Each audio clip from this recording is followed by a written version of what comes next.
ஒரு டைம்ல இந்த பீப் சாங்னு ஒரு சாங் வந்தப்போ ரொம்ப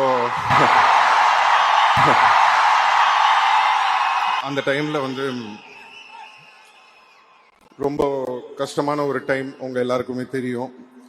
அப்படி இருக்கிற ஒரு டைம்ல வந்து எனக்காக வந்து அந்த டீசருக்கு வந்து ஒரு டைலாக்ல இருந்தது ஒரு டீசரு.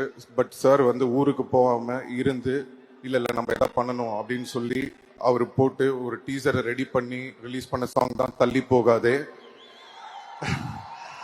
ஸோ அதை என்னைக்குமே மறக்க மாட்டேன். எனக்காக நிறைய செஞ்சுருக்கீங்க sir, thank you so much. And first time எங்கள் அப்பா படத்துக்கு அப்புறம் நான் வந்து வெளியில் வந்து ஒரு படத்தில் பாட்டு பாடினேன்னா எனக்கு ஃபர்ஸ்ட் சான்ஸ் கொடுத்தது ரஹ்மான் சார் தான். ஸோ அதை ஏன் நான் இன்னைக்கு சொல்கிறேன்னா, அவர் என்ன நினச்சி எனக்கு கொடுத்தாருன்னு தெரியல. இது வரைக்கும் தமிழ், தெலுங்கு, மலையாளம், கன்னடா தெரியல, ஹிந்தி வரைக்கும் பாடியிருக்கேன். கிட்டத்தட்ட 150 சாங் பாடியிருக்கேன் சார் உங்களால். Thank you so much sir.